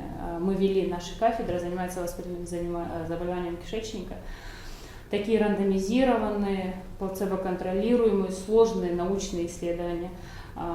Это тоже занимало время, это тоже было непросто. Ну и, в общем, ряд сложностей. И вот какая-то была вот точка невозврата, горизонт событий, все. И я поняла, что, ну как бы все, я ухожу с кафедры. И вот так я и ушла с кафедры, закончилась эта история. До сих пор мы дружим. На все кафедральные там в боулинг поиграть, что-то отметить, дни рождения, юбилеи там профессора, доцентов, они приглашают. Когда получается, я посещаю с удовольствием. То есть они как семья все равно, этот коллектив, это мой коллектив, я их люблю очень, это первый мой такой серьезный коллектив, не считая Кисловодска. Вот. Но вот эта история, этот этап в моей жизни завершен однозначно, и я знаю, что я бы туда не вернулась бы. Я все-таки не учитель. Я все-таки не учитель. А вот вначале мы еще, когда вы рассказывали про поступление в медицинский университет, вы сказали, что вот отец пошел в университет в Москве, увидел девушек в белых халатах и с сигаретами, да? И это вот некий такой элемент взаимовлияния незнакомых друг другу людей на жизнь друг друга, да? Угу. Можете ли вы вспомнить какой-то еще такой пример, или, может быть, вы сами как-то повлияли на человека, не зная того, не подозревая, и впоследствии вы об этом узнали? То есть как-то, может, в лучшую сторону, может, в худшую сторону, может, еще что-то. То есть... это очень интересный вопрос и достаточно сложный. Я просто очень часто вот в последнее время замечаю, что, вот говорится, каждое действие имеет как бы противодействие, да, то есть какую-то ответную реакцию. И очень часто твое поведение так вот в круговорот заносит. И где-то выстреливает вообще в том месте, где ты этого не ожидал. Да, я понимаю, о чем вы говорите, только мне сложно какой-то эпизод из своей жизни сейчас дифференцировать и привести его в пример. Навскидку так я не могу, наверное, вспомнить, потому что, наверняка, да, в плане влияния на решение. Вот у меня двоюродная сестра младшая хотела в мед поступить. Это дочка моего младшего дяди самого. И у него есть такая черта, он всегда очень прислушивается к людям, которые там в этой истории. То есть он говорит, я этого не знаю, там ты в этом разбираешься, скажи мне. И я на тот период времени был какой-то период эмоционального выгорания, вероятнее всего, я сейчас не могу точно сказать вам, но я была, наверное, в минусе в каком-то. И я говорю, слушай, вот смотри, вот она будет учиться там 6 лет, потом она будет учиться там 2 года там, год там, потом она еще там будет вот столько-то учиться. Если говорить о заработке, то заработок абсолютно, особенно первые 10 лет врачи получают там смехотворную зарплату. Все будет зависеть от того, что она выберет. Это непросто, это большая ответственность. Я говорю, вы подумайте хорошо, надо ли это вам? Я говорю, я не знаю. И он очень внимательно послушал, и потом жена хотела, он, мне кажется, что мои такие необдуманные, резкие высказывания в тот момент привели к тому, что девочка не поступила в мед, она закончила экономический, она бухгалтер, она очень хороший бухгалтер, она ведет там кучу фирм, как бухгалтер, да, то есть она реализована, я не могу сказать, что она просто отучилась и не работает, нет, она работает, все хорошо, но мне кажется, что у нее вообще жизнь была бы другая, судьба сложилась бы иначе, если бы я бы тогда не так категорично высказала свою позицию. Все-таки я неоднократно вспоминала эту историю, думала о том, что больше я так делать никогда не буду, да, то есть всегда нужно оставлять принятие решения конечное за людьми, то есть опять-таки он мне говорит, я не знаю в этом, ты знаешь, ты мне скажи. И вот, в общем, мне кажется, тогда мои резкие суждения в тот момент времени связаны непосредственно со мной, то есть не с медициной. Сейчас бы я уже так резко не высказывалась. Настроение в этот момент, да, то есть ощущение обстоятельств в этот момент. Да, и вот это такой некий негативный. Это было не объективно. Я считаю, что это было более чем субъективно. Но опять-таки сестра, она реализовалась, и в принципе Слава все Аллаху, хорошо. все у нее хорошо, и она реализована, и я думаю, дальше у нее все будет хорошо. Просто сам факт, что мне кажется, что вот не надо было так делать, и вот это та ситуация, когда просто, я, наверное, повлияла в не очень хорошем ключе на принятие решения. А вот есть ли какая-то ситуация, да, или там какая-то цитата, или какая-то фраза, которая вот является или девизом по жизни, или стимулом, или мотивацией вот в эти моменты выгорания, или в моменты какой-то слабости, да, то есть есть ли какая-то сила в моменты бессилия? Наверное, да. Или может быть стремление к чему-то? Да. Да? У меня абсолютная кредо, это даже не девиз, наверное, и не принцип, это прям кредо. Я всегда стараюсь относиться к людям, особенно подневольным, так, как я бы хотела бы, чтобы относились ко мне или к моему ребенку. Вот, допустим, студента. У нас на кафедре была ситуация, что один человек не принимает зачет. Это такая политика защищенности самих преподавателей, чтобы потом не было вопросов, что там кто-то кого-то вытянул, не вытянул. И мы ассистенты по двое, то есть кто-то свободен в ассистентской, говоришь, пойдем со мной, у меня группа, да, быстро примем зачет, окей. И вот были ситуации, когда я брала кого-то из ассистентов, и я люблю своих студентов, я знаю, как этот человек учился весь семестр, я за ним наблюдала, я видела, как он общался с пациентами. И тут я вижу ситуацию, что человек просто начинает глумиться над ним, пытаясь реализовать собственные какие-то комплексы, амбиции, да, и при этом принижая моего студента. И вот были ситуации, и я этого не приемлю, то есть я очень... Или врач-медсестра. Эта позиция тоже очень интересная, кто в медицине, он поймет, о чем я говорю. То есть медсестра... вне медицины, в принципе, тоже поймет, да. Вот сам момент. Я выстраиваю отношения с медсестрами, то есть медсестра – это моя правая рука. Мы с ней делаем одно общее дело, идет лечебный процесс. И мне крайне сложно, не унижая человека, воспринимая его и уважая его как личность, не унижая, еще раз, ни в коем случае не принижая его достоинство, сохранять профессионализм, но только так, чтобы не страдали пациенты. Вот, допустим, ситуация, мне медсестра приглашает в кабинет пациента, ее реванш. И я там один раз, второй раз говорю, послушайте, это не вы не учитель, и вы не к доске их вызываете. Я говорю, это мои пациенты, они пришли ко мне на прием. Вы, пожалуйста, следите за интонациями. То есть я никогда не говорю, послушайте, вы что-то вообще разговариваете. То есть для меня это очень важно. Я всегда стараюсь очень корректно, чтобы они поняли, да, ваш посыл. Не унижая, да, и не переходя на личности ни в коем случае, донести то, что я в принципе хочу от человека. И вот это очень важно. И когда я вижу, я не очень не люблю хамов, очень не люблю хамов и наглых людей. Любой смущающийся человек, любой воспитанный человек, любой человек, который пришел ко мне там на прием за помощью, я выкладываюсь, особенно если приходят карачаевцы. Может, это неправильно, да? Вот у меня бывают постоянно ситуации, что не так давно была ситуация, привезли с Карачаево-Черкесии ко мне очень тяжелую пациентку, я дежурила, это была суббота, 2 часа дня, дежурство заканчивается, она тяжеленная, она погружается, она в ступоре. То есть склеры желтые. Они написали там отказ от госпитализации с Карачаевска, ее привезли, узнали про меня, везут ко мне. Я понимаю, что эта ситуация абсолютно стационарная. Я, конечно, подключила всех, кого знаю, я там ее госпитализировала в 3-ю больницу. То есть, если я очень стараюсь быть человеком по отношению к человеку. И очень не люблю никакие вот такие моменты, да, вы поняли? Это для меня кредо. Это то, что я всегда говорю там дочке, младшей чуть-чуть, со старшей постоянно разговариваем, она староста, и тоже приходят какие-то несправедливости, что-то мы постоянно с ней разговариваем, и я всегда говорю, главное быть человеком, когда ты смотришь на себя в зеркало, чтобы тебе не хотелось отвести от себя взгляд.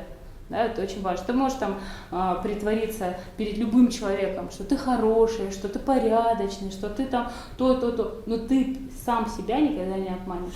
Есть же какой-то критерий оценки самого себя, да? То есть не каждый человек то или иное действие воспринимает негативным, неправильным и так далее. Да? То есть есть люди, которые способны совершать вроде бы, казалось бы, дикие вещи, но при этом они чувствуют себя вполне комфортно. Да, потому да, что ценность. они не видят в этом как бы ничего. Нет проблем. Да. Ну, все очень просто. Помните, мальчик пришел к отцу и спросил: Кроха, что такое хорошо, а что такое плохо. Мы все знаем, что такое хорошо, и мы все знаем, что такое плохо. И мы все знаем, когда мы поступили плохо. Вот это внутри, оно же все равно сидит. Я не могу. У меня оно будет... Если в какой-то ситуации я посчитаю, что я там поступила, наверное, надо было иначе поступить, наверное, надо было вот подумать.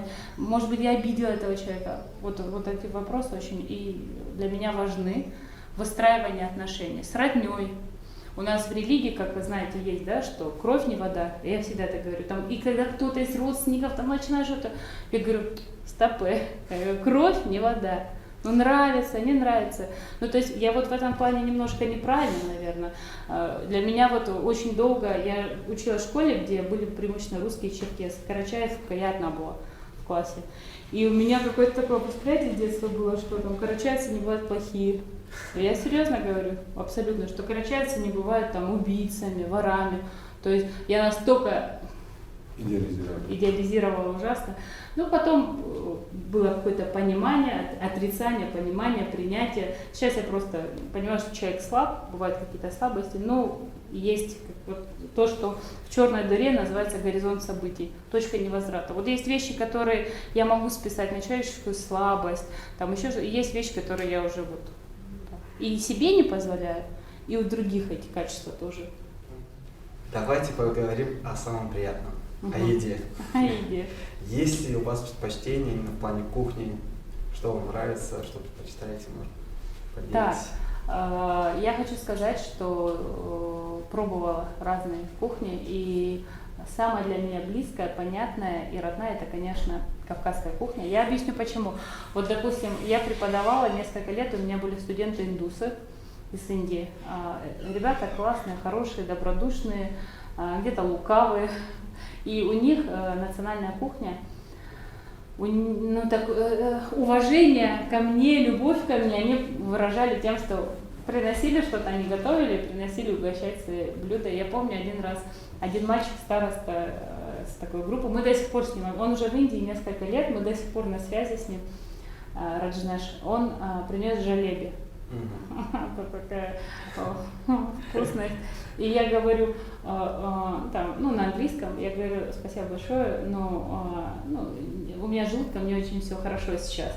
Потому что запах... не очень хорошо желудка. Они же не знают, для них я просто была преподавателем.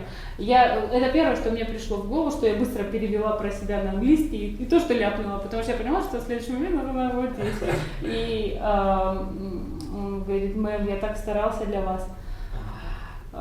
И мне становится жалко.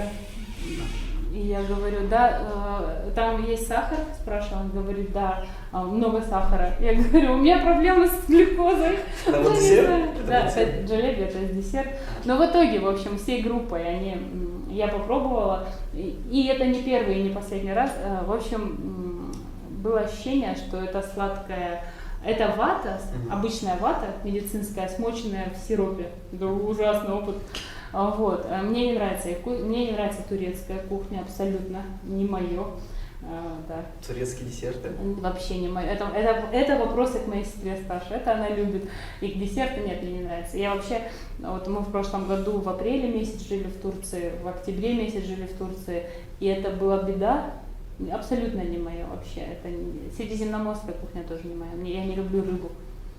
И вот в этом ответ на ваш вопрос. Я считаю, что генетически кто где родился, именно те блюда и те продукты наиболее легко будут усваиваться в организме данного конкретного человека, только потому, что генетически так заложено. И если вы будете есть как японец, то через 10 лет будет рак желудка.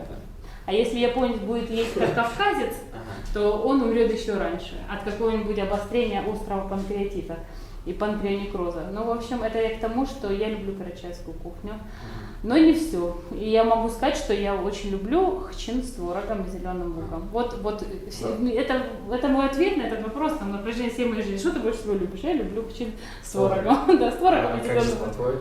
Нет, Нет? это единственное, что я могу сказать. Я вообще там кочаны с картошкой не очень люблю. И, ну, шашлыки любят все, да.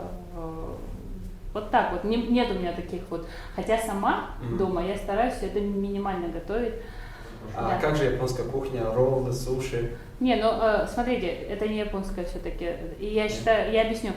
То, что у нас мы едим, да, и называем японской кухней, это просто рис, нори, лосось, там, и там огурец. Это не совсем то. А вот если там настоящее, чтобы там был имбирь, как-то, да, настоящий васаби, вот все, да, тогда будет тяжко. Такое мы не сможем есть. Ни вы, ни я, 100%.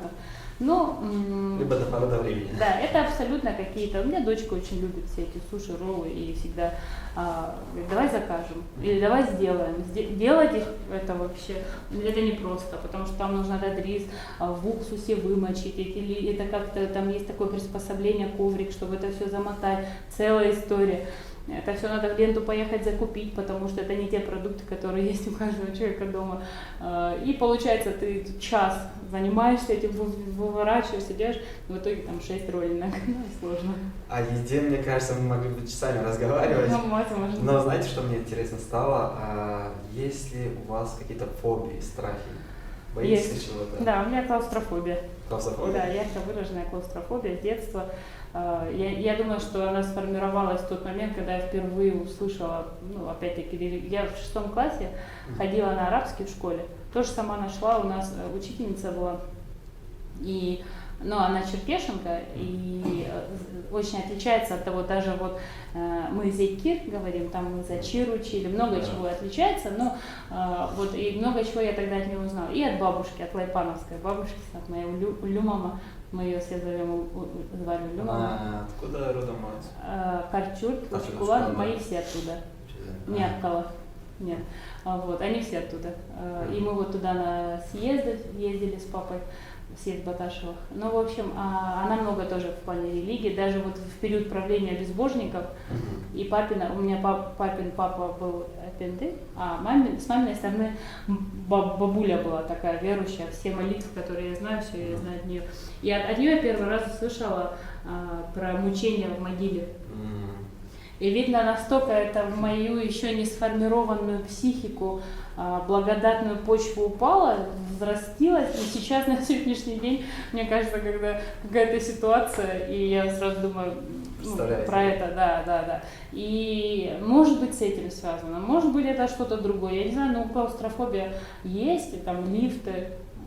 Да. Это не моя история, только если с коляской, с младшей дочкой, да, я так в курсе все, что знаю, но не люблю. И даже на работе сейчас у меня на 7 этаже кабинет. Если я сильно не опаздываю, я поднимаюсь, да, пешком поднимаюсь. А так вообще страха высоты, там, погружения в воду, вообще никаких. А вот змеи, мышей, да, там. Не боюсь, у меня куча фотографий со змеями, пауками. Я же мед закончила. А у нас там лягушки. Но я не убивала, нет. И даже на оперативной хирургии, сейчас, секундочку, когда был опыт с собаками, мы собаке жизнь сохранили во время операции. То есть там был вариант либо усыпить ее и доделать операцию, либо сохранить жизнь и операцию закончить. А вот лягушек очень много, что там резали, перерезали, когда физиологию изучали передачу нервных импульсов. Вот, крысы были на патофизиологии. То есть я вообще абсолютно спокойна. Единственное, вот если в дикой природе наступить на змею, я, конечно, не хочу. У меня, я же нормальный человек, инстинкт сразу, я же понимаю, что она может укусить. Вот, и я знаю, что такое яд змеиный, я знаю, что противоядие, да, найти там очень сложно. Вот такие моменты чисто медицинские. А так, если мне вот так ее дадут... Ну, это не страх, это ответственность, да? Да, наверное. И там, это точно так же, как клещи. Да, я один раз в жизни видела, или там лиса какая-то, или там дикая кошка какая-то. Я один раз видела пациента с бешенством на видео, слава богу. На инфекционных болезнях показывали цикл, как за 30 дней этот человек умер, и потом его вскрытие. И вот такие вещи откладывают определенный отпечаток на сознание человека. И, конечно, если там где-то в лесу, в природе, енот, там, лиса какая-то, у меня сразу ассоциация с бешенством. Это такая медицинская деформация даже, наверное. А страха как такового у меня нет вообще. А какая в вашей жизни была такая самая казусная ситуация, да, вот такая? Может быть, смешная, но неудобная? Можно несколько случаев привести. Может, с детства что-то, может, во время студенчества, да? Или, может, мы сейчас такую ситуацию строим. Ну, у меня папа рассказывал, я могу по своему детству несколько случаев. Это его были такие коронные рассказы про меня. И когда мне уже 25-30 было, и он всегда, вот когда мы собирались, всегда рассказывал, что папа тоже работал в милиции у меня, и мы жили на Кирова, в Черкесске, ну вы, наверное, не очень хорошо знаете, да, на Кирова. И он пришел на обед с начальником, со своим начальником милиции, ну, к маме пообедать. И я была маленькая, ну сколько мне, годика 3, наверное, было, а в холодильнике почему-то была водка. Причем у меня, ну, брат вообще не употребляет. У нас в семье вообще никто не пьет спиртное. Но тогда, видно, кто-то употреблял, потому что говорят, что я пошла, открыла холодильник, достала бутылку. Может, для дезинфекции была? Не знаю, Лав знает, я не знаю, для чего она была. Я это не помню, это вот рассказы из папиного архива. И я пошла, достала бутылку водки, принесла и поставила на стол. И начальник такой, ну типа, ничего себе, Хаджи, там твой ребенок вот так сходу водку, вот это. И потом ситуация тоже с детством связанная, тоже с папой, что он постоянно, ну, когда я маленькая была, я же младшая в семье, дразнил, они все меня как-то дразнили, да, и как-то мне сказал Турлючик, ну, странненькая, Турлючик, а я не поняла сходу, что это такое. Ну, поняла по интонации, что что-то не умничка. Вот. И я тоже маленькая была, принесла зеркало, показала ему и сказала, ну вот, Турлючик, ну, вот такие, да, вот такие у меня истории с детства. А так, неловкие какие-то положения, чтобы, ну, честно говоря, так сходу, наверное, не вспомню. Вот сейчас вы рассказывали, вспомнил опять ситуацию из своего детства. Я сейчас так понимаю, что у меня очень много разных ситуаций было. Один раз, ну, я еще в начальной школе был, не знаю, первый, второй или третий, но был в начальной школе, и моя классная руководительница звонит моей маме, тогда еще были стационарные телефоны, там, здрасте, здрасте, и начинает там моя классная маме говорит, что вот там развал Союза, там непростое время, 90-е, кто-то вот кому-то все, кому-то ничего, ну, то есть такую долгую предысторию, там что-то не так. И в конце говорит, ну мы там учителя много не зарабатываем, много не получаем, ну как бы там до зарплаты, там до первой возможности могу там вам одолжить там, ну, по тем временам, не знаю, там 200, 300, 500 рублей, там, там дать долг, если что, там. И мама все это слушает, не может понять, как бы, да, причем тут это, а мы как бы жили достаточно неплохо. И как бы вот у нее созревает вопрос, ну типа, что, почему, ну все ли нормально, и Ольга Ивановна, моя классная руководительница, говорит, ну просто вот Рустамчик пришел там в школе, я у него там спросил, а ты почему такой бледненький, и он мне сказал, что у вас дома нечего есть. И мама такая, ну как бы, как так, у нас ну, всегда там и гостей Конечно. много, и продуктов, и все как бы вот наоборот, и мама начинает, как Ольга Ивановна, рассказывать, что вот это все не так, что вот он откуда-то это придумал, там все, ну как-то вот, как вы говорите, там, не знаю, поверила, не поверила, но оправдалась как-то, потом мне приходит и говорит, ну типа, ты так сказал? Я говорю, ну да, сказал.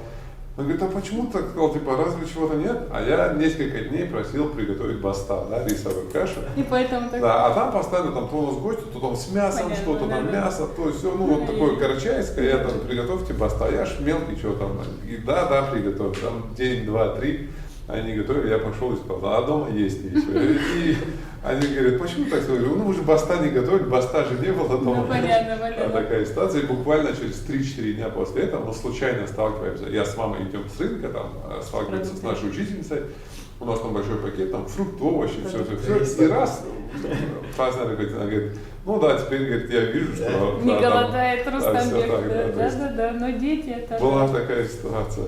Я очень понимаю и сочувствую вашей маме, потому что это незабываемое на самом деле. Вот мы сегодня говорили о фильмах, да, говорили о книгах, что вы прочитали очень много книг, если честно, я до сих пор под небольшим впечатлением, я, наверное, впервые вижу человека, который вот прям 5-10 тысяч книг прочитал. Я еще вспомнил фразу, была реклама в одно время, Дибров ее озвучивал, что грамотному человеку достаточно прочитать 2-3 книги. Но чтобы понять, какие 2-3 книги, нужно прочитать несколько тысяч. И вот вы прочитали несколько тысяч, и ну, я с полной ответственностью могу заявить, что вы очень грамотный человек. Пусть я вас знаю не так долго, да, так, не так близко, как это захотелось после нашей беседы. Порекомендуйте, пожалуйста, тем, кто смотрит нас и вообще нам с Зауром, 1, 2, 3 книги, не медицинскую, вот, которые обязательны к прочтению. И даже по-хорошему, когда они были дома. И раз вы киноман, какой-нибудь тоже там топ-3 своих любимых фильмов. Ну, первый вопрос. Вот, допустим, опять-таки, возвращаясь к моей дочке старшей, я очень хочу, чтобы она читала, потому что это вообще особенный мир. Ну, то есть ты раз, и ты у себя в голове рисуешь этих героев, что происходит. Ты там закроешь книгу, у меня были ситуации, когда я думала, блин, а что ж там дальше, быстрее бы уже вечер, помоложе, когда я была. Сейчас жизнь крутит, и не вспоминаешь, пока книгу не откроешь. И мне очень хотелось, чтобы Аделя тоже читала, чтобы не просто там она была эрудированным человеком, чтобы у нее был там словарный запас не элочки, людоедочки, да, что-то там как-то, хотя это тоже важно очень, а просто чтобы это интересно очень. И я попыталась ей книжки, там одну, Астрид Линдгрен, ну, с детства, то, что я читала, когда была маленькая, в 3-4 классе. Я помню книгу «Братья Львиное сердце», «Мио мой Мио», Роня, дочь разбойника. Я даже помню, на какой картинке, как эта Роня была изображена. «Мио мой Мио», там замок, где был там рыцарь Като. Ну, то есть я помню эту книгу и думаю, я ее начала искать. Я ее искала, я ее не нашла в Читай-городе, я ее заказала через Озон. И я с таким трепетом я смотрела, начала читать, не зашло. Ну, окей, отложила. Мы потом к этому вернемся. И книги Вильмонт. Вот я когда лежала в больнице и закончила все читать, там в республиканской больнице, вот как переходишь, была книжка, ну, магазин книги, и там всякие журналы, сканворды продавались, и книги. И там хирургия была, как раз где я лежала, детская хирургия. И мы с мамой туда ходили покупать. И в раз я купила, мама мне купила там «Секрет подозрительного профессора» Вильмонт и вторая «Куда исчез папа». Детский детектив. В 6 классе. Да. И я так крутила, вертела, но это не то. Я до этого, вот в Черкесске есть детская библиотека, где Зеленый остров. И я со 2 класса туда ездила прям на троллейбусе, там мы жили уже на Потном районе, в общем, где космонавтов. Я туда ездила, брала книги. Мне нравились определенные книги, определенных американских. Для детей это детская литература. И тут думаю, Вильмонт, что тут?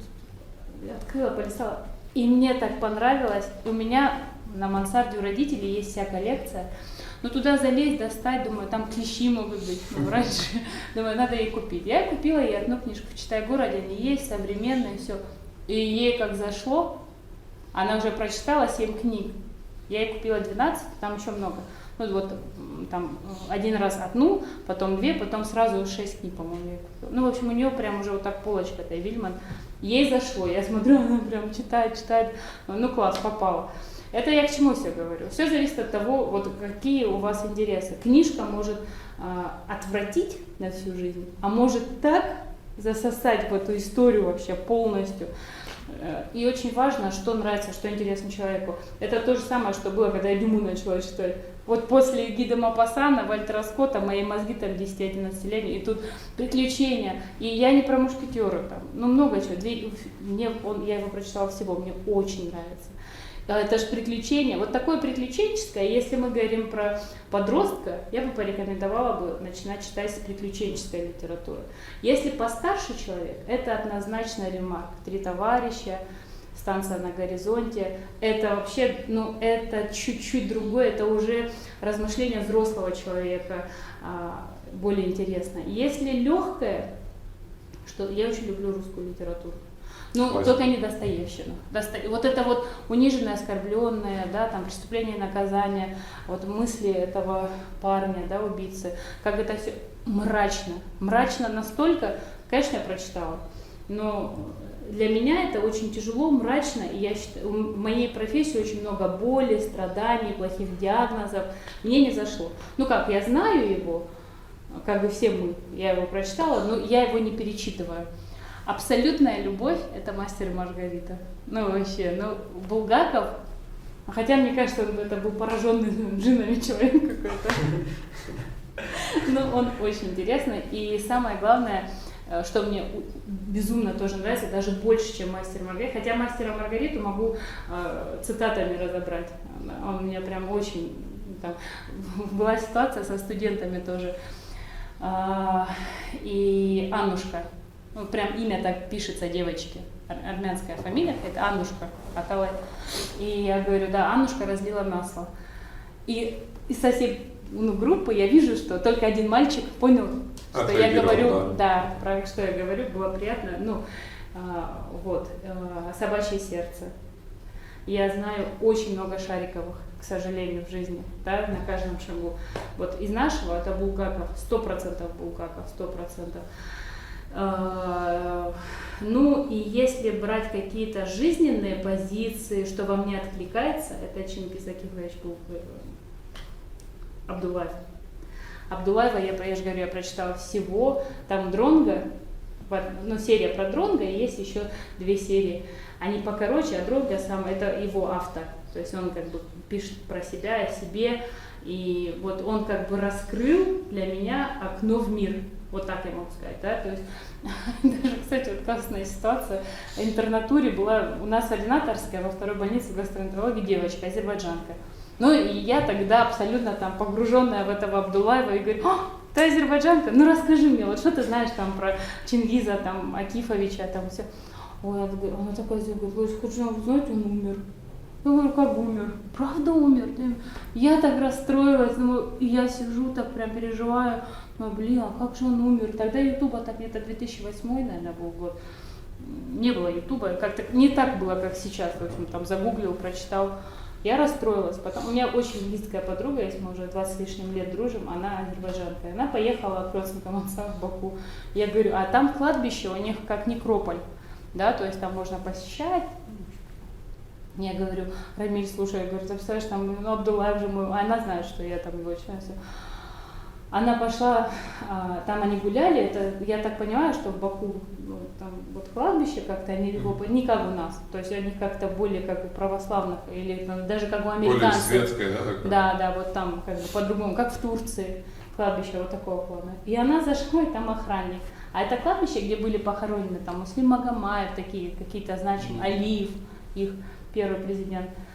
И она говорит, ну скажи, пожалуйста, вот у меня подруга там вот очень там слушает, смотрит, читает, вернее, там, Абдулла, где он похоронен? Она говорит, он не умер вообще, он живой. То есть она мне говорит, Лар, ты что меня так подставил, ты знаешь что? Я такая просто, в чем? Да я говорю, мне азербайджанка девочка сказала. Ну, в общем, вот, из книг бы вот так, наверное, я бы сказала бы, все зависит от возраста и человека, чтобы я поставила. То есть для ребенка я одно могу порекомендовать, для взрослого другое. Ну а вот одну книгу, которую вы взяли бы с собой там на необитаемый остров. Одну книгу. Наверное, «Мастер и Маргарита». Наверное. Ну блин, я не знаю. А какую книгу больше всего перечитывали? Было такое? Я Абдуллаева всего перечитала 3-4 раза, я Дюму всего перечитала, я Ремарка тоже читала. И у меня, кстати, вот есть люди, которые я дважды один фильм не смотрю. Я такой человек, который может смотреть и читать много раз, очень много раз. И ну, есть у меня еще по детективам книги, но это такая литература, это чтиво, даже неприлично там в приличном обществе об этом говорить. Но есть у меня вот из последнего, что серьезная литература, это Рубина. Но Рубина это настолько тяжелая, есть тяжелые очень вещи у нее в общем, про то, как убивали евреев, ну, в общем, там все описывается, и прям, ну, читать очень тяжело. Такая литература. А если фильмы? Если фильмы... Топ-3 любимых. Фильмы или сериалы? Рокки Бальбоа, вот я вам уже говорила, я его пересмотрела тоже очень много раз, я знаю все его части. Но этот фильм как-то мотивировал? Нет, меня брат смотрел, у нас был один телевизор, у меня не было... Просто я когда маленьким его смотрел, он как-то меня мотивировал. Ну, конечно, но это же тоже целая философия простого парня, да, через что он прошел, какие человеческие качества в себе сохранил. Вот, и у меня... Особенно потом, когда я узнал, что он сам написал сценарий, да, то есть он до этого там не снимался ничего, он написал сценарий, там, 50-60 раз пытался его продать, да, с условием, что он будет играть главную роль, что ему все студии отказывали. Я об этом узнал потом, да. Ну и вот у него как-то его это заново воспринять, заново посмотреть, как он, ну это было. Ну, мне нравится, да. Но это может быть не самый такой каннский фильм, да, не перетянувший. Не, ну он очень крутой, он да, такой настоящий нравится, пацанский, да. серьезный фильм. Потом у меня абсолютный интерес, страсть, это то, что я там смотрю тоже в Ютубе, если не Дудя, то вот это космос. Я много чего уже знаю про космос. Это вот второе, куда бы я пошла бы, если бы не пошла в медицину, я бы была бы астрофизиком 100%, и про черные дыры, и я там в Архизе была в этом нашем, слушала несколько уже раз разные, да, в обсерватории, там есть очень интересные, надо брать экскурсии, конечно, и там очень интересные вещи рассказывают, что-то можно даже посмотреть, если попросить, добиться, там, доплатить. Была в планетариях, во многих в Петербурге, в Москве, в таких больших, серьезных планетариях. Но мне очень это нравится. И, исходя из этого моего интереса, фильм «Интерстеллар» абсолютно отражает мое мнение про черную дыру. То есть, и самая важная детская, не детская книга, которая вообще вот путеводителем может быть в мир астрофизики, в мир квантовой механики, это «Алиса в стране чудес». Это в смысле, как можно было ему написать вот это вот маленькое, но большое, то есть квантовая механика это что, да, то есть мы выйдем все из этой комнаты, и никто не знает, какой тут будет порядок вещей, это очень интересно, это настолько интересно, что ну, это потрясает и не умещается. Вот в моей голове много чего, что я просто осознать не могу. Ну, Всевышний нам не дал такую возможность осознать, это неосознаемое, такое вот невозможно. И вот «Черная дыра», фильм. Вы любите шахматы? Да, да. Я играю, мне не с кем играть в шахматы. Я играю Я с захотел с компьютером. вами играть. Он Заур у нас хорошо играет. Да? Я просто знаю ходы, Мгм. но не комбинация, а Заур хорошо Я играет. в нарды очень хорошо играю, в шахматы очень хорошо играю. У меня мама с папой все мое Ну, детство нарды играли. не популяризируйте. Не популяризируйте. Да, а вот шахматы Да, это интересно. нарды тоже не такая простая игра, не надо ее вот. Ну, это Ну, не с точки интеллектуальная, зрения да. А шахматы я очень люблю и играю. Вот моя близкая подруга Кристина, мы с ней могли там одну партию, мы вместе жили какой-то период жизни, и мы прям играли каждый день. Это как такой десерт был. Ну, время, у меня 4-й или 3-й курс был. Это для меня, ну, возможность поиграть, это было каким-то, ну, десертом, я не могу по-другому сказать. Ну, то есть это такой досуг, который надо там ужать время отсюда, оттуда, чтобы там час или 2 часа посидеть. Была, кстати, у меня ситуация с моей двоюродной сестрой. Она очень хорошо играет в шахматы. Лучше всех у нас в породе. Вообще, среди всех Баташевых.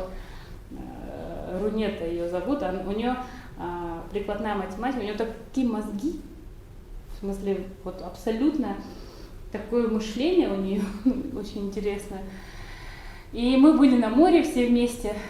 Ну, у меня уже Аделя была, мама, тетя, ну, в общем, вот такой компанией поехали на море и на пляже играли.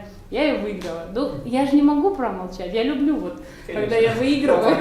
Да, что-то говорить гадкое. Она говорит: Ляль, перестань, я тебя сейчас выиграю.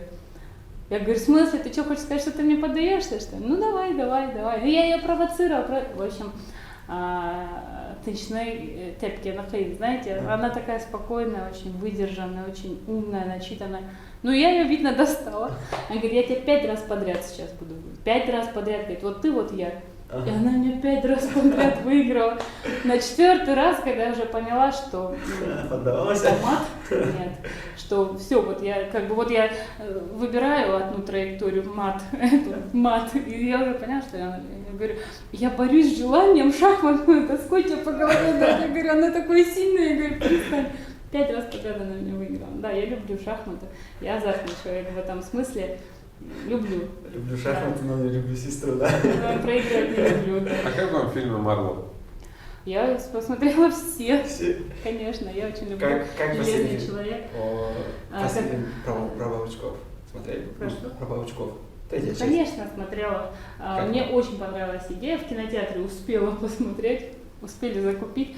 Мне понравилось. Я не знала. Вот у меня дочка и племянники, они уже посмотрели, они все знали заранее, что там они заключили контракт. У меня Мага, старший племянник, мегамозг нашей семьи. Он: ты знаешь, Ляля, они заключили контракт. Я, конечно, и когда я во время уже фильма поняла, что раз второй паук, раз самый старый паук, мне понравилось. Мне очень понравилось. Хотя, вот опять-таки мои племянники сказали, что там какие-то сборы, там сколько-то там должно было столько-то миллиардов получить. Ну, в общем, они вот это все это сказали. Фильм был хороший. Мне понравился, да. Мне понравилось. Я смотрю. Я разное смотрю, абсолютно. И я люблю такое про супергероев. Очень люблю фильмы «Катастрофа», это тоже мне нравится. Про акул. «Катастрофа», хочу посоветовать. Фильм основан на реальных событиях, если не смотрели. «Сверхъестественно» называется. Посмотрели, очень интересно. Да. «Падение Луны» было недавно, вообще не произвело впечатления. Мы посмотрели так. Знаете, я бы хотел вам задать вопрос про пословицы. Про пословицы – это часть нашей жизни, неотъемлемой нашей жизни. Именно про пословицы. Я бы даже сказал, что это не просто часть жизни, это мудрость народа, да. заключенная в лаконичных таких высказываниях. Если у вас своя любимая пословица, нарцисс на карачайском языке, какая и почему? Но есть однозначно. Есть однозначно, подсказанная моей мамой, ну, полностью отражающая, да, я согласна, понимаю, и мне кажется, это очень глубокий смысл, да, на карачайском языке. Сила в единстве, Девиз нашей организации. Девиз вашей организации, да, вот, я этого не знала, но мама моя подсказала, мне очень нравится, потому что, мне кажется, разделяй и властвуй, это как раз антипод, да, то есть я первый раз, когда да, вы мне позвонили по поводу выступления, встречи, я даже, вы видели, я не раздумывая сразу согласилась, потому что я говорю, я очень трепетно отношусь к своему народу, и у меня никогда нет такого, я часто слышу, к сожалению, что там, какие-то высказывания негативные, во мне это не откликается никак, и я считаю, что вы делаете, правда, очень большое дело. Я потом уже я приехала домой, там, дома, в семье, я говорю, представляешь, какие молодцы, там, у них я же не знала про вас, я не знаю, я говорю, у них целая организация, там девочки, мальчики, там такие там вопросы, такие все приятные, такие все доброжелательные, они там столько всего делают, потому что мы не знали, ни он, ни я, там дома же рассказала, что вот я Эльбрусоид знала, про московский Эльбрусоид, потому что в Москве близкая подруга, ее дети ходили, когда они существовали, на танцы. И в Ставрополе знала, что есть Эльбрусоид, танцы, чтобы Аделю отвезти. Вот он руководителем Эльбрусоида. Вот. И, в общем, про Алан не слышала, не сталкивалась, и я была настолько приятно удивлена. И это же на самом деле очень великое и большое дело, потому что вот приехал, допустим, ребенок в Ставрополь учиться. Да, и он знает, что есть такая... приехал ребенок старый учиться в свое время. Да, и он знает, что есть такая организация. Здесь есть люди, это сородичи, это люди неравнодушные. То есть любая жизненная ситуация, это все равно, хоть и недалеко от нашей малой родины, но тем не менее, все что угодно может. И когда человек знает, девочка или мальчик, или у мальчика вообще много всяких там ситуаций, когда подростки разные вот эти столкновения межнациональные, и тут раз такая организация, там старшие там могут встретиться, урегулировать любой конфликт, дать защиту, дать протекцию какую-то, там, может, в медицине какие-то, это вообще очень круто. Я считаю, что вы большие молодцы и делаете очень такое большое дело. Спасибо. Но раз вы про нас не знали, я думаю, еще есть карачаевцы и балкарцы, которые про нас не знают, поэтому нам нужно работать, наверное, более масштабно, более эффектно. Будем стараться. И вот сейчас уже 1,5-2 часа сидим, общаемся, и очень много положительных эмоций лично я получаю, да, и от самой беседы, и от ваших каких-то жизненных позиций, ценностей, от того, какой идеологией вы руководствуетесь, да. И вот хотелось бы вот уже в конце нашей встречи, нашей беседы задать вопрос, вот на ваш взгляд, да, ваше мнение и ваши рекомендации, да, какими чертами характера, вообще каким должен быть карачаевец или балкарец, живущий в 21 веке? Очень хороший вопрос. Я, наверное, имею свое собственное представление о психотипе, да, современного карачаевца или балкарца. Но я, кстати, не разделяю, я никогда не разделяла. Мне кажется, да, это все одни люди, одни представители. Безусловно, не терять то, что делает карачаевца карачаевцем. Вот для меня это очень важно. Ну, то есть адеты. Да, это очень важно. То есть я не очень люблю, ну вот сейчас описывая некую внешность, я имею в виду психотип, не столько внешние какие-то данные. То есть не хочу концентрировать на негативе внимание, но антипод от того, что я имею в виду. Ну, то есть я не люблю карачаевцев, которые стыдятся, что они карачаевцы, которые стыдятся своего акцента, да? Да, которые там в определенном обществе, где есть славяне там, или представители других наций, там, греческие, да, представители греков или армяне, или славяне, неважно, пытаясь стать своим среди чужих, чужась своих. Вот я этого не приемлю, я считаю, что корни имеют... То есть корни — это то, что привязывает нас к земле, делает частью чего-то большого, целого, одного организма. И я просто вот сейчас, когда говорю, у меня в голове есть определенные семьи, даже здесь, в Ставрополе, которые мне приходят в голову. И я считаю, что в погоне за материальными ценностями они, на мой взгляд, упустили кое-что очень важное. И вот это важное упущение я вижу в проявлении детей, которые там не общаются с карачаевцами, стыдятся, чурятся, да, то есть я бы не хотела, чтобы современный карачаевец был вот таким. Я бы хотела, чтобы это был человек образованный 100%, человек начитанный. И если даже там, в силу каких-то жизненных обстоятельств у человека нет высшего образования, быть образованным и человеком с высшим образованием — это разные вещи. Человек должен себя развивать, он должен быть человеком, за которого не стыдно, да, и по юности понятно, что там длинные волосы, эти челки уложенные, да, там узкие джинсы, хотя я такое тоже не люблю, я очень в этом смысле, мне кажется, что есть определенные нормы и правила поведения, которые мы, как ни одна другая нация, на мой взгляд, сумели сохранить наши родители. Например? Уважение к старшим. Я мало вижу среди представителей, я не говорю плохо ни о ком, вы поймите правильно, не то, что я просто сравнительную характеристику сейчас веду. Там, у нас, когда заходит мужчина, у меня бабуля моя, узденовская, которая говорила, что она вставала, даже когда заходил младший внук. Да, то есть я говорю: Аня, ты зашел.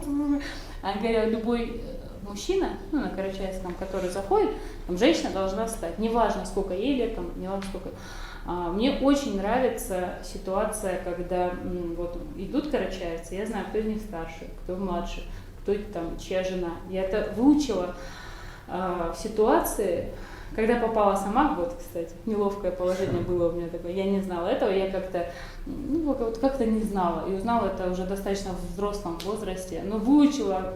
Настолько мне было неприятно там получить замечание от человека, что я это выучила просто вот сходу и обучила своего ребенка старшего и младшего, обучила лахаться. Но это тоже важно. Это же у кого еще такое есть? Ну это круто. И вот это нужно знать тоже. Нормы поведения какие-то там, за столом, в обществе. Это какие-то общечеловеческие морали на самом деле. Но я бы хотела, чтобы современные карачаевцы этими качествами, безусловно, обладали, сохраняя какие-то свои этнические сильные стороны, но шагая в ногу со временем. Вот что я хочу сказать. Наверное, как-то так. Ну вот это у нас новая рубрика, и вы были нашим первым гостем. А вот в дальнейшем у нас еще планируются другие гости, и пока вот кто у нас будет следующий гость, мы не раскрываем, да, то есть вы тоже не знаете, кто у нас будет следующий гость.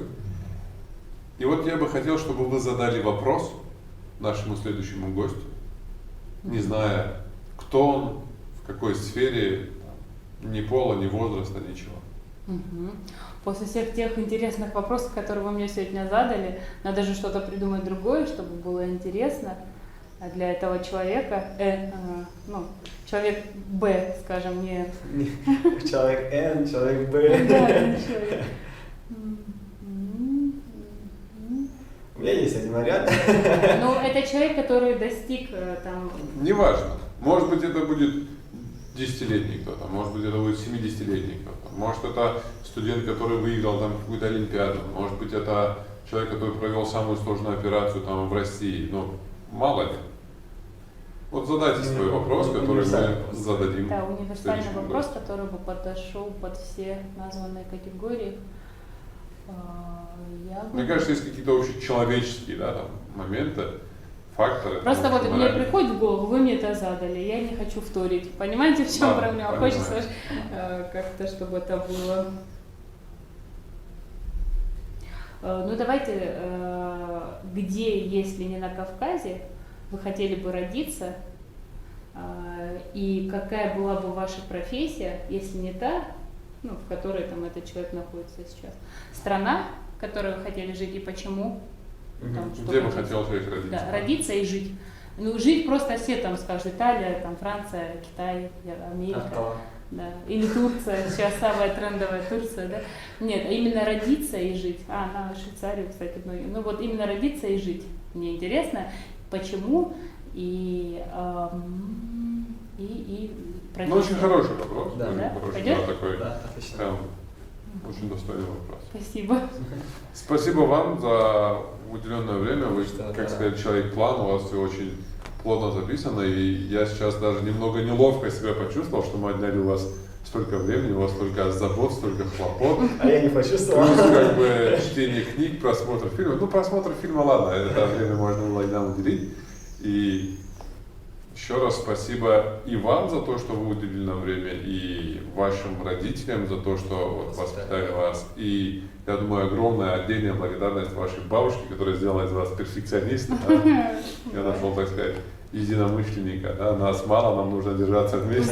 Узденовская. Может, у вас тоже эти гены как раз? Может быть. Узденовские. Может быть. Потому И что вообще, это объединяет. наверное, отдельная благодарность Всевышнему за знакомство с вами. Взаимно. Спасибо большое, что Спасибо. пригласили. Мне тоже было приятно с вами сегодня пообщаться. Я еще раз говорю, мне безумно нравится ваша организация, ваши цели, которые вы преследуете, обучение, что за вами идут молодые люди, на вас равняются, с вас берут пример, вы вообще придумываете какие-то невероятные абсолютно мероприятия. Ну, вот вы молодцы. Аллах чухару версен. Бірге. Это только начало. Аллах болсын. Алхамдулилля.